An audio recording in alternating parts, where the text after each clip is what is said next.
Alright, so when you click to go back to the Dreadful Whale with Megan and Sokolov, instead of waking up in the Dreadful Whale, you get this. Another strange visit. Which is, we're going back to the void, guys. Except this trip will be a little different than the last one.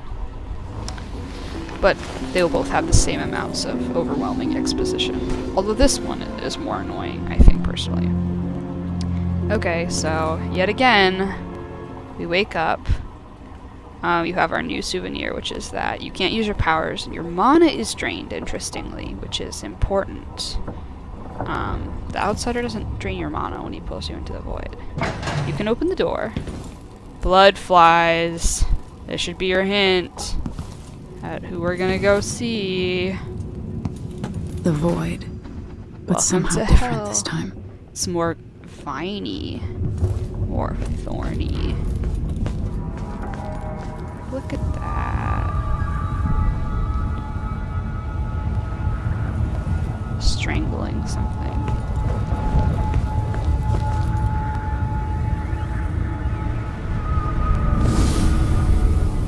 Surprised I can pull you into this place?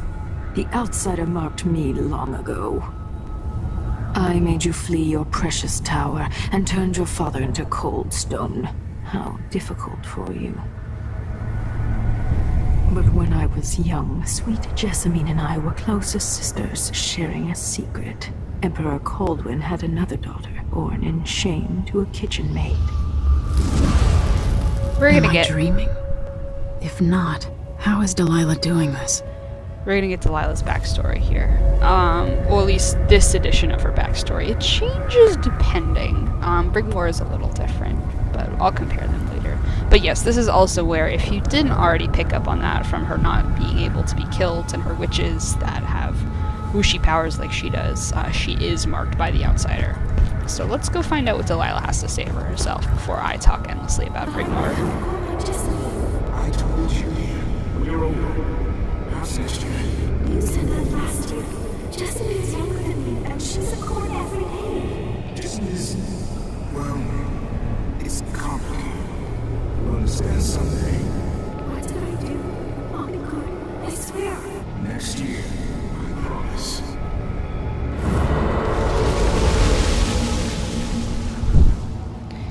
Okay, so she doesn't get to go to court. Her dad is a dick. Sounds about standard.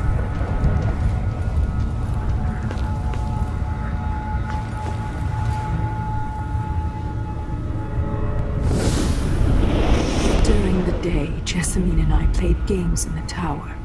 But at night, I'd go back to the servants' quarters to cockroaches and thin gruel. Emperor Daddy would visit and tell me if I was good. Next year, I'd be old enough to come to court to be a princess. Then one day, pretty Jessamine broke something worth a fortune, and the spy master caught us. She claimed I did it, and he whipped me in the garden house until I bled. My mother lost her kitchen job, and that night we were out on the streets with no place to sleep. I didn't bring it. Would you like to tell me who did? We were just playing. Young lady Jessamine, what is your account? It was her. Delilah's life. She broke it.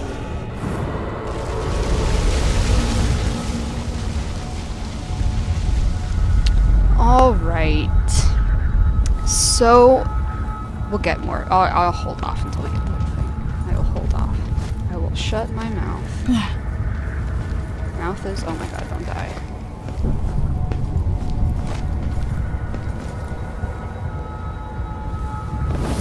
Mother and I saw the nastiest parts of Dunwall, ending up in debtor's prison. Jessamine died quick on an assassin's blade, but my mother lingered for weeks after a fat guard broke her jaw. They threw me out when she died. I looked up at the lights of Dunwall Tower and swore revenge. Washing bedsheets in a brothel, I painted on the side, until Anton Sokolov took me as a student. That's the polite word for it. I was crafty even before the outsider marked me, and survived the worst the Empire could offer. Now it's your turn. My mother's sick. She needs help. Your mother kicked off while you were out begging. She's another bag of bones now, girl. What? No! Your sentence is served and she'll be tossed out with the others. You can't stay here anymore. Okay, before we go out, let's go over what we've learned about what Delilah calls herself from this. So, according to this rendition, she was basically framed for doing something she didn't do, kicked out of Dunwall Tower, her mother was put in debtor's prison, and her mother died from the cruelties of the world, and she was left alone. And then basically what she did was she wasn't marked immediately. She went on and painted on the side while working at a brothel, which is, I'm fairly certain, implied to be the Golden Cat, because there are portraits of a woman who looks just like Brigmore era Delilah hung up all over the Golden Cat, particularly in the Outsiders rendition of it at the very beginning of Dishonored, and then became basically a student with quotes marked around it for Sokolov. So he taught her painting, but there's also implied that he harassed her in some way, which is unfortunately not too far off from what we know about Sokolov from the first game. And then the Outsider marked her. So a couple things. First of all, she's a really interesting, I think, counterpoint to Emily in the Plague Years, because Emily is put in a very similar situation. Her mother or her father is framed for something he didn't do. Same way Delilah's mother is charged for something that Delilah and Delilah's mother didn't do. Imprisoned, and both of them are imprisoned. Emily is imprisoned, Corvo is imprisoned, and Delilah and her mother are essentially imprisoned. And as far as Emily knows, Corvo is killed in Coldridge. And as far as Delilah knows, well, which is true, her mom is killed. Also presumably in Coldridge prison, but because we haven't seen any other ones in the Empire. What's different about their two stories is that Corvo is the one marked in Emily's, whereas the Outsider marks Delilah in hers, so it's whether the parent figure or the daughter figure is marked. But Delilah was also very similarly dishonored, so to speak. She is, interestingly, what Emily could have become had she never had anyone restore her to the throne in the first game, living on the fringes of society in a rundown Dunwall, and potentially marked by the Outsider, even so. And so here we are today. I think that's kind of cool. She's also, I'm sorry, I have one more thing to say, and it's Billy Lurk related. So, Delilah has this, her whole arc is, oh, woe is me, I was treated terribly, which is true. Like, she was fucked over pretty big. But, and I think this is telling of why she's an antagonist, a complicated and wonderful one, and but not a protagonist, is because you have characters like Billy, who sort of made similar choices, were fucked over in the beginning, grew up along the fringes of the city, did some terrible, terrible things with Outsider's power, but then decided to sort of fix that. And Delilah, you'll see what she's doing to Dunwall. She is probably not, you could not really describe that as fixing things, but yes. It's hard to know whether my dear old aunt is telling the truth or not. Yes, the other interesting thing, I think, is that it plays more into Emily's relationship with Jessamine and how Delilah relates to her in this level, whether or not you're playing high chaos or low chaos. I'll talk about that in a second. When I was young, the Loyalist conspiracy that kidnapped me also took Anton Sokolov. They brought him to the pub where I was being held and locked him in a cage meant for dogs. And you know what? Sokolov laughed at them. He taught me lessons and told me funny stories. He seemed immortal. His mind shaped our age. That's changed. The old man I rescued doesn't talk much. He eats what we give him, groans in his sleep, coughs out blood. I thought he'd tell me the secret to defeating Delilah and saving the Empire. But I'm not even sure he knows where he is. Alright. Before we get back to the note of the Jessamine thing, Sokolov is notably worse in High Chaos, but he is not doing well in either. High Chaos sort of, he gives up. In Low Chaos, you sort of give him the will to fight on. Even in the void. Oh my god. Only I could do more. Stop. Mother? That wasn't a dream, was it? Am I to blame for Delilah's bitterness? No. She's the one who orchestrated the coup. Our decisions have weight. I feel my time drawing to an end soon. So in High Chaos, Emily is a lot more critical of her mother, which I think is fascinating. We'll probably go over this when I do High Chaos Emily run. But essentially, her perspective is that Jessamine is responsible for all the events of Dishonor 2. Because none of this would have happened if she had the foresight to not trust her spy master, to know something was coming in 1 and not die and leave Emily alone in the world as a pawn, basically. And so Emily basically blames a lot of what she's gone through on her mother. And Delilah, in High Chaos, sort of exploits that. So in Low Chaos, she's sort of trying to say, look, the one bastion of a good person you have in your life, or have, the image of your mother as a good person who never did anything wrong is wrong, and people are evil. And, this is a cruel world out there. And Low Chaos, Emily says no to that. But that's what Delilah's angle is in Low Chaos. In High Chaos, it's, look, you should be validated for, hating your mother. It's her fault, too. And you are, like me, also fucked over by her. Which I think is really interesting. So, yes. Since we just did that, we're going to explore the whale, and then we'll head off to the next mission in the next episode. But she can't even say thank you to your face. It's cute, but also sad. But yes, so she gives you some alcohol for saving Sokolov. She's impressed with your dashing expertise. I love her so much. Yes, so our clockwork head is here. And our travel log has been updated, as you can see. Okay, so Royal Conservatory is basically, there's nothing else in Clockwork. Yeah, this one basically tells you what happens in Clockwork. So we rescued Sokolov. You essentially repay him a little bit for what he did for you when you were younger. Yes, it goes over Kiran Jindosh. Maybe Sokolov will have an opinion on whether or not what you did to Jindosh is, quote, the right thing. Which most non-lethal options are not really the right thing, but less chaotic. It's less chaotic to have Jindosh fade into the background, stop inventing new things, have somehow lost it, than him being outright murdered in his own home. Yes, and then this goes over the dream with Delilah, sort of trying to sort through whether or not this new image of her mother is true. Okay. Let's go chat with our buddies. Let's go say hi to Hypatia. For a man of his age, Sokolov's making better progress than I would have expected. Also, we have this. Yes, so Lucia Pastor is going to help Dr. Hypatia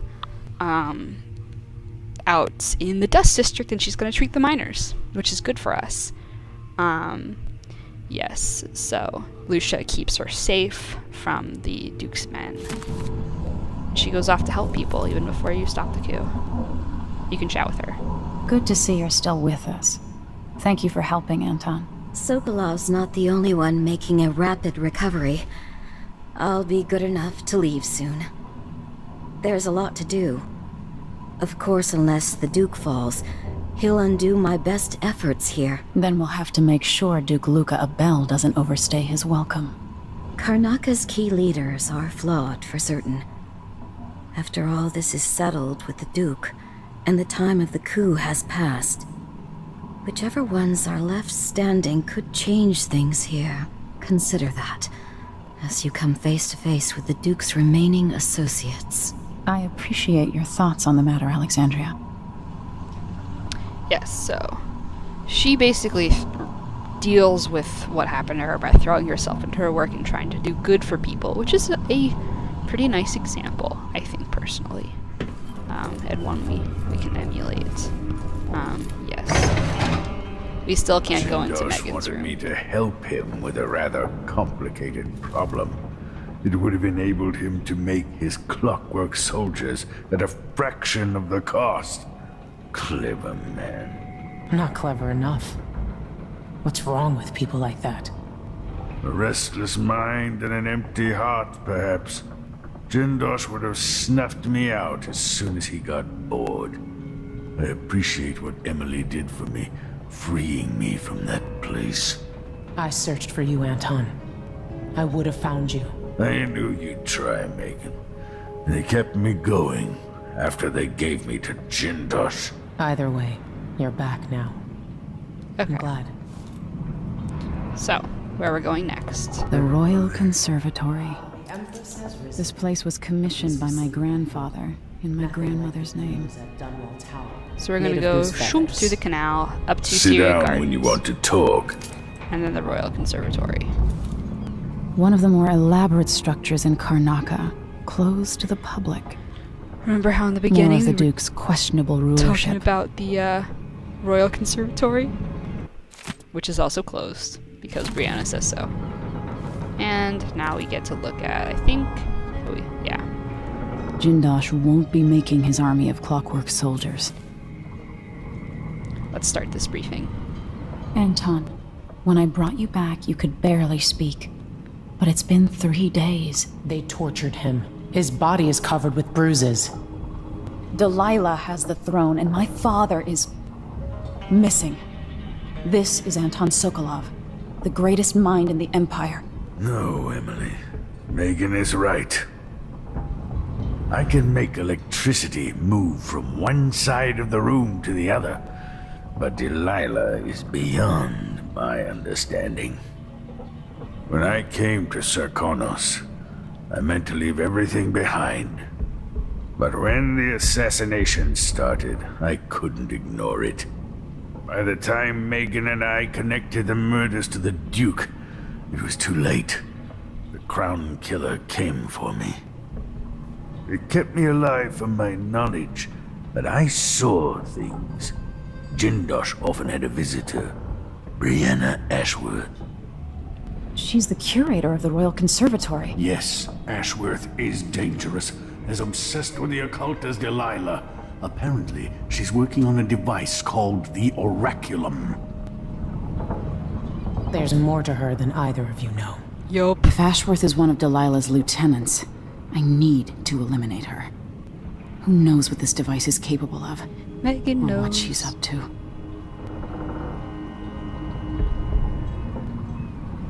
This is where, if you haven't already listened to the heart and find out who she is, you get a lot of heavy-handed implications with the conversation you get from her after she drops you off on the boat. So let's talk about Sokolov. There's a spark in your eyes. Something other than hate, which surprises me given all that's happened. I love him in Low Chaos. Maybe I should begin a series of bloodfly-related sketches. Infested corpses and the like. No more plague studies for you. I've never paid a visit to the Royal Conservatory, but allegedly it has a number of unique pieces. The familiar creaks and groans of the dreadful whale.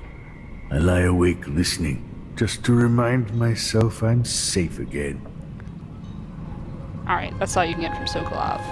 If you don't have the heart. Into the harsh world, Okay, you are alone, stop. but for a few hours. Let's see what she has to say about Sokolov. Anton Sokolov, painter, inventor, and philanderer, famous throughout the Isles, loyal only to himself. We can look at this harder now. I have trouble remembering my mother's face sometimes. But there might be some resemblance. Painted from memory. While trying to learn more about what the Duke of Sarkonos was up to, I began hearing a name I hadn't heard in almost 2 decades. Delilah Copperspoon. We painted together for a time, but her obsession with the occult and the Caldwin family took her out of my circles. Are you sure about I that? saw some of her paintings. Beautiful, but somehow sinister. You knew Delilah? All this time traveling with you and you never mentioned My that? past is none of your business. You don't own everything, Empress. Another life, another life. Another Megan life. came to Karnaca to reinvent herself. Maybe I did as well, but the Duke of Sarkonos had other ideas. Okay, so that's where you find out they really knew each other. Oh, she's pissed. I'm sorry, Billy. Sokolov wonders now if it was all worth it. Once put forth, some ideas take on a life of their own. This is referring to his lethal tech that, the arc pylons, the walls of light, those are also Golov inventions. Also, this stun mine he makes for you will be a spring razor in high chaos. You can see his room. I think if you don't smash the butterflies, they get out at some point. You gotta go clean them up, but... Those around you cannot see me. Oh. I am here and not here. I just You want call to me. you to say Sokolov stuff. The years have softened him. He seeks to make up for the wrongs from his past. Everyone here is looking for atonement. And yes, he wants some paint. And he also cooks nicely. That's a new change. He's experimented on people during the plague years. This is true. Unwilling subjects who suffered needlessly at his hands. There's a lot of Jindosh in old Sokolov. And the fact that he turns this around, and he recognizes this quite a lot, is, I think, sobering. It's brief, but his time at the Hound Pit's pub as a prisoner stays with him. He was strangely happy.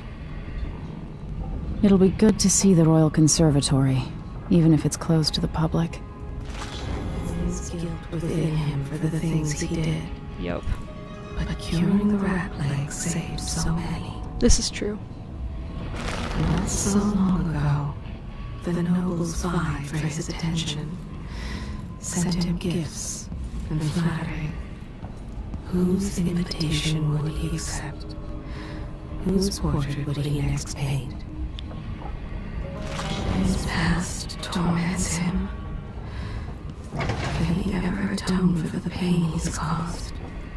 Everyone's having some issues here. Oh, let's go check out Billy's cabin. I think we're getting close to the... Yeah. We're also gonna eat her food because I'm a bad person. Alright. This is her debating leaving again. And... Yes. So this, I mean, if you've never played this game before, this sort of feels a bit like she's getting ready to leave on you, or something worse, like possibly turn you over. Which, you know, if you played the first game, you should be expecting betrayal again at any second. But we go to the Royal Conservatory. And I think we're going to cut this one here.